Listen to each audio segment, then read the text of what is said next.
అందరికీ నమస్కారం. నా పేరు రుద్రగోపి, నా భార్య శశికళ, నా కూతురు యామిని కళ్యాణి. మేము గతంలో మంగళంలో నివాసం ఉండేవాళ్ళం, వెంకటేశ్వర కాలనీలో. నేను గతంలో వైసీపీ పార్టీలో పనిచేసేవాడిని. అప్పుడు అక్కడే ఉన్న ఎర్రచందన స్మగ్లరు అశోక్ రెడ్డి, అతనిది సప్తగిరి కాలనీ, నాది వెంకటేశ్వర కాలనీ, ఒకే పంచాయతీ. అతను ఎర్రచందనం అక్రమ కేసుల్లో అతను పట్టుబడితే నేనేదో పోలీసులు చెప్పి పట్టించాననేసి నా మీద అభియోగం చేసి రకరకాల ఇబ్బందులు పెట్టి నన్ను గతంలోనే చంపేదానికి ప్లాన్ చేశాడు 2016లో. నేను అప్పుడున్న ఎస్పీ గారికి, అంబురాజుకి సార్ కూడా కంప్లైంట్ ఇవ్వడం జరిగింది. సరే, ఆ క్రమంలో పదే నన్ను ఇబ్బంది పెడుతూ కొంతమంది అతను గూండాల ద్వారా ఒకసారి దాడి చేయించిన కూడా అలిపిరి పోలీస్ స్టేషన్ కూడా కంప్లైంట్ ఇస్తే అతను బంధువైన సి సుబ్బారెడ్డి గారి ద్వారా అప్పుడు దాన్ని కేసు లేకన్నా రిజెక్ట్ చేసేశారు. ఆ తర్వాత నేను ఎందుకు ఇతనితో మనకు శత్రుత్వం అనేసి నేను టీడీపీకి పోవడం జరిగింది.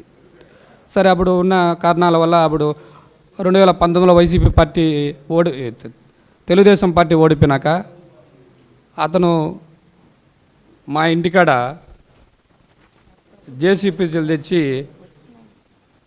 ఇట్లా కరెంటు పోలు, వాటర్ లైను, జేసీపీలు పెట్టి ఇట్లా కూల్చేయడం జరిగింది మా కాంపౌండు.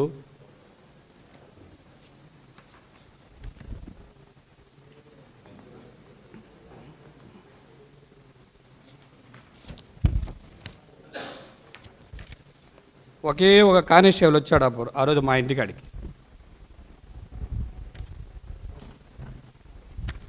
సరే, ఇది అయిపోయింది. అతను ప్రధాన అనుచరుడైన అద్దాల భాష, రే నా కొడక మగోడు అయితే రా.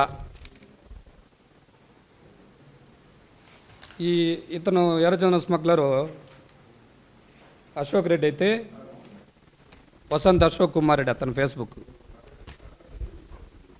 రే నా కొడక, నేను గతం కాదురా, నువ్వు గుర్తు పెట్టుకోరా లంజా కొడక, నేను మగాడినిరా, నేను ఇక్కడే ఉన్నాను, ఆడింగ్లాగా నువ్వు దాంకున్నావు, కొజ్జా నా కొడక, ఎక్కడున్నావు రా నా కొడక, నిన్ను చంపేస్తా.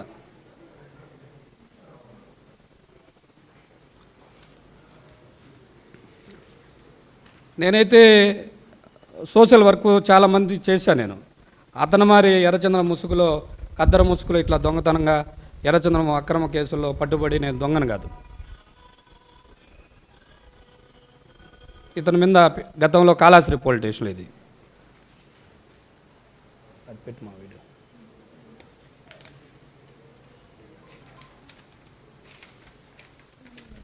ఈ పేపర్లలో కూడా అన్నింటిలో వచ్చినాయి.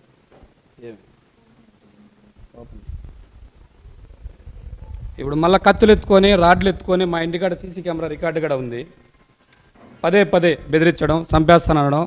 మొన్న 3 రోజులకు ముందు మంగళం భాషా టీంగడి కాడ ఆయన ప్రధాన అనుచరుడు సోపాల భాస్కర్ రెడ్డి, ఏముంది మొన్నే పద్మావతిపురం కాడ ఇద్దరిని చంపేసినారు, మా అశోక్ అనుకుంటే ఈడు పెద్ద ఓవర్ యాక్షన్ చేస్తున్నాడు, ఒక 20 లక్షల మంది కాదనుకుంటే ఈ నా కొడుకు నేస్తారు, చంపేస్తాం, ఏమవుతుంది అనేసి.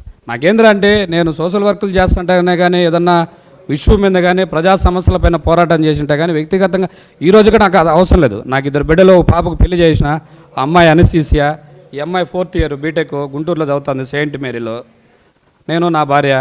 మేము ఈరోజు ఇక్కడ మంగళంలో కాపురం లేము, పార్టీ యాక్టివిటీలు దీంట్లో పనిచేస్తున్నాను. కానీ అతనికి భయపడి ఈరోజు ఇక్కడ వెంకటేశ్వర కాలనీలో నా ఇల్లు 44 లక్షలకు సంతకాలు పెట్టించుకున్నారు భయపెట్టి.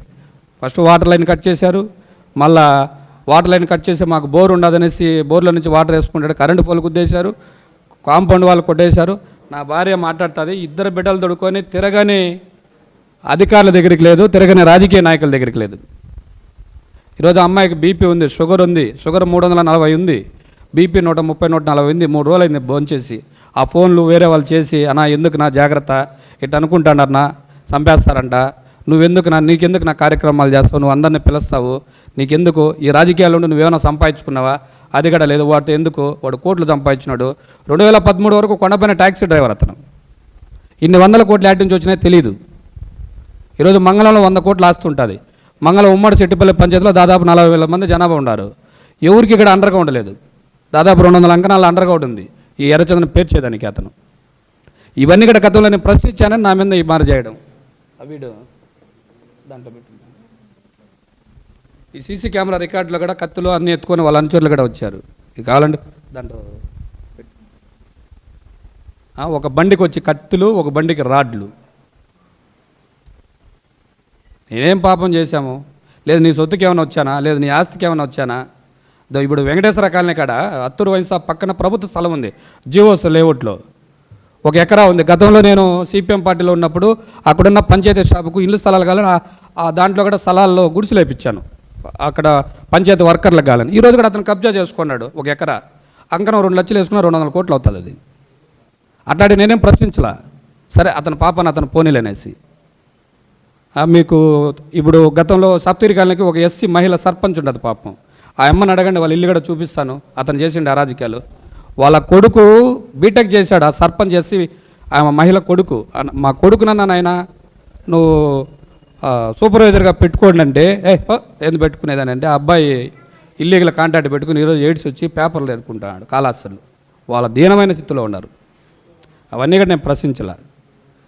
నేను ఏదైనా పోయి ప్రజల్లో తిరుగుతా అంటే ఇక్కడ ఎందుకు వస్తావు ఈ నా కొడుకు, వీడికి ఏడేం పని, అప్పుడే చంపేయాలని చూసినావు, ఈ నా కొడుకు తప్పించుకొని తిరిగినాడు, గాలివిడికి పారిపోయినాడు కాపురం, మళ్ళీ ఇక్కడికి వచ్చి తిరుగుతున్నాడు. చూడండి అతను కత్తెలు ఎత్తుకొని తిరిగేది వచ్చిండేది ఇంటికాడికి. సోపాల భాస్కర్ రెడ్డి, కోబుల్ రెడ్డి, అద్దాల భాష, సూరిరెడ్డి, కత్తులు రాడ్లు ఇవన్నీ ఎత్తుకొని చంపేదానికి. అతని మీద పీడీ యాక్ట్ కూడా ఉంది. వాళ్ళ గవర్నమెంట్లో 2023లో ఏబిఎన్లో కూడా వచ్చింది. అతను పీలేరులేడ కంటైనర్ లారీకి దొరికితే అలాంటి దొంగ ఈరోజు మమ్మల్ని చంపేదానికి ప్లాన్ చేస్తున్నాడు. నాకు కూడా ఉన్న సమాచారం అంటే గతంలో టీటీడీలో ఫారెస్ట్లో కూడా అప్పుడు ఫారెస్ట్ అధికారులు చంపిన దాంట్లో ఇతను కూలోళ్ళు కూడా ఉండారనేసి అనుకుంటూ ఉంటారు మంగళంలో. ఆ పుష్ప సినిమా కూడా ఇతని అశోక్ రెడ్డి అని ఎవరు పిలవరు మంగళంలో. పుష్ప అంటే అందరికీ తెలుస్తుంది. ఇతని గురించి సినిమా తీశారట పుష్ప సినిమా కూడా. నాకు ఎందుకంటే మీ ద్వారా నాకు న్యాయం చేయండి, నా బిడ్డలకు, నాకు, నా భార్యకి మాకు రక్షణ కల్పించండి. ఒంటరిగా తిరుగుతూ ఉంటా. నేనైతే అతను సొత్తు ఏ రోజు 100 రూపాయలు కూడా తినలేదు. ఎప్పుడన్నా కలిసి ఉన్నప్పుడు వాళ్ళ ఇంటికి మేము భోజనం చేసి ఉంటాం, మా ఇంటికి వచ్చి అతను భోజనం చేసి ఉంటాడు. ఈరోజు చంపేస్తామని కత్తులు ఎత్తుకొని ఏడంటే ఆడగడ బయటంతా చెప్తున్నాడు. మాకు న్యాయం చేస్తారని కోరుకుంటున్నాము. నా కూతురు బీటెక్ పాప కూడా మాట్లాడుతుంది ఏం జరిగిందో, ఆ పాప కూడా చెప్తుంది. ఒకసారి న్యాయం చేయండి. చెప్పు. రేపు ఎస్పీ గారికి ఇస్తాను కంప్లైంట్. ఫస్ట్ మీకు అందరికీ తెలియజేసి రేపు ఎస్పీ గారికి కూడా కంప్లైంట్ ఇస్తాను, దొరవారి గారికి. అతని మీద చర్యలు తీసుకో. దాదాపు 32 కేసులు కూడా ఉన్నాయి అతనివి. వేరే వాళ్ళ ద్వారా కాళ్ళు లిస్ట్ కూడా ఇచ్చారు. Red sandal smuggler Ashok Reddy. చెప్పు చెప్పు జరిగింది.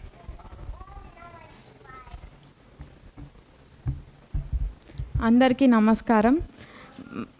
మా నాన్నది ఏమి తప్పు లేకపోయినా మా ఇంటి మీదకి వచ్చి మా కత్తులు అవన్నీ ఎత్తుకొని వచ్చి నువ్వు మొగాడువైతే బయటికి రా చంపేయాలని చెప్పి అప్పుడంతా ఎక్కడ పడితే అక్కడ బండల్లో కత్తులు పెట్టుకొని అట్లంతా చేశారు. మళ్ళీ మేము మా సొంత ఊరికి వెళ్ళిపోయాము. మళ్ళీ అక్కడ మాకు సంపాదించుకునేకి ఏమీ లేక మళ్ళీ ఇప్పుడు మా నాన్న రియల్ ఎస్టేట్ చేస్తాడు, అందుకని ఇక్కడికి వచ్చాము. ఇప్పుడు మళ్ళీ ఇట్లంతా చంపాలి అది ఇది అని చెప్పి ఎవరితో పడితే వాళ్ళతో మాట్లాడడం అట్లంతా చేస్తున్నాడు. మా అక్కకు పెళ్లి చేసి మాకు అప్పులు అయిపోయాము.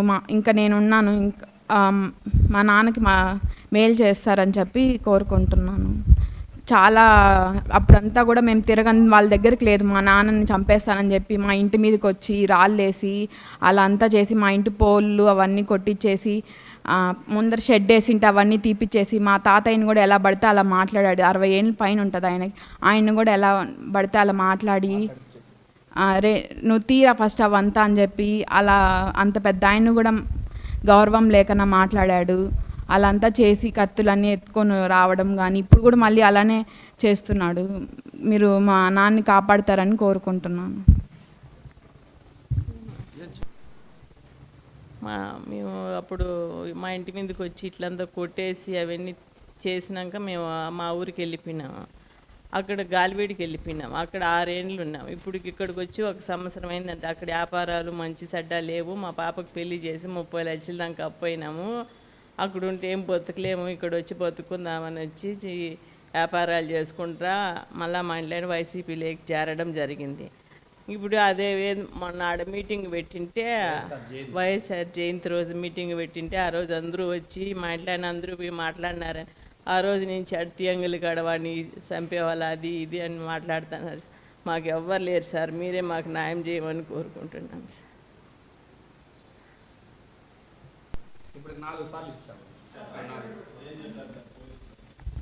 నాలుగు సార్లు ఇచ్చాము, పరిశీలిస్తామని చెప్పారు. కేసు కట్టలేదు. గతంలో నేను తెలుగుదేశంలో ఉన్నప్పుడు కూడా ఇప్పుడు చంద్రగిరి శాసనసభ్యులు కూడా అప్పుడు వచ్చారు. సీఎం గారికి గతంలో సీఎం గారికి కూడా ఇచ్చాను నేను, ఇప్పుడున్న సీఎం గారికి గతంలో కూడా ఇచ్చాను నేను. అప్పట్లో అతని మీద నాకు ప్రాణహాని ఉంది, నాకు న్యాయం చేయండి అని. మళ్ళా ఇదంతా వచ్చింది సీఎంగా, పేపర్లలో వచ్చింది, న్యూస్ పేపర్లో. ఇప్పుడున్న శాసనసభ్యులు కూడా అప్పుడు అమరావతి ఎస్పీ గారు ఉంటే సార్కి కూడా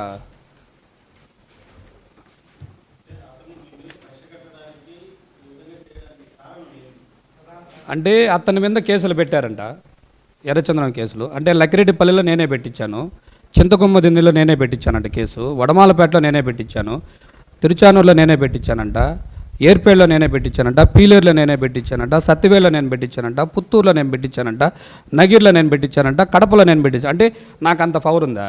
నేను చెప్తే పోలీసులు కేసు పెడతారా? ఇప్పుడు మేమేం చెప్తాను, ఎవరి మీద అన్నా మీరు ఎర్రచంద్రం వ్యాపారం చేస్తారంటే పెట్టమని చెప్పండి. అది అతని అభియోగం. అది చెప్పాను రిటర్న్గా కూడా, ఇట్లా రిటర్న్గా కూడా ఇచ్చేది పాతది, ఇది రిటర్న్గా రాసి ఇచ్చాను, రిటర్న్గా కూడా ఇచ్చాను. ఏదో మాకు న్యాయం చేస్తారని కోరుకుంటున్నాను.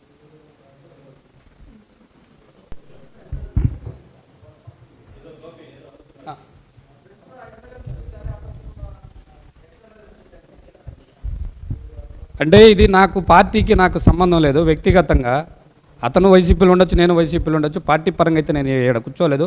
నా ప్రాణానికి రక్షణ కావాలని చెప్తాను. ఆల్రెడీ వాళ్ళకి కూడా తెలుసు గతంలో అతను చేసింది. మా భార్య పోయింది వాళ్ళ దగ్గర, ఇక్కడ గతంలో వాళ్ళ తమ్ముడి దగ్గర పోయింది, వాళ్ళ అన్న దగ్గర కూడా పోయి చెప్పింది. నేను ఒకప్పుడు 2013లో ఒక రికార్డు చేసి ఇబ్బంది పడ్డానని నేను రికార్డులు ఆపేశాను. మొన్న నైటు ఒక అతను ఫోన్ చేశాడు కాన్ఫిడెంట్లో ఉండి, కాన్ఫరెన్స్ కాల్. ఆ కాన్ఫరెన్స్ కాల్లో ఎవరున్నారో తెలీదు. కాన్ఫరెన్స్ కాల్లో ఉంటే జాగ్రత్తరా నా కొడగా, నువ్వు ఒకటే సప్తగిరి కాలేజీలో వైఎస్ఆర్ విగ్రహం జయంతి కార్యక్రమం చేస్తావా?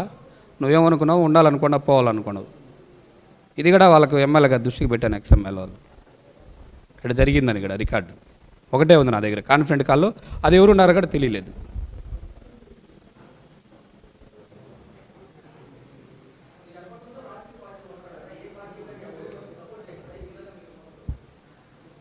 అంటే నేను పార్టీ ఇప్పుడు వైసీపీ అధికారంలోకి వచ్చి టీడీపీకి వచ్చినాను.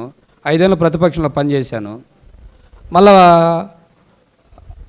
మళ్ళీ నా దురదృష్టవశాత్తు ఏంటంటే టీడీపీ అధికారంలోకి వస్తేనే వైసీపీలో జాయిన్ అయినా వచ్చి. అది నా పరిస్థితి. నేను కూడా జయంతి చేయాల్సింది ఎందుకు వచ్చిందంటే రాజశేఖర రెడ్డి గారు ఆయన తెలుగు వాళ్ళందరికీ కూడా మంచి చేశాడు కాబట్టి ఆ విగ్రహం పెట్టింది నేనే ఒకప్పట్లో, అందుకని చేశాను. లేదంటే నేను చేయాల్సిన అవసరం లేదు జయంతి. ఈ అద్దాల భాష అనే అతను మెయిన్, అతనికి అద్దాల భాష సోపాల భాస్కర్ రెడ్డి. అతను మెసేజ్ పెట్టాడు చూడు, రే మగోడు అయితే రారా నా కొడక, నాకే మెసేజ్ పెట్టాడు.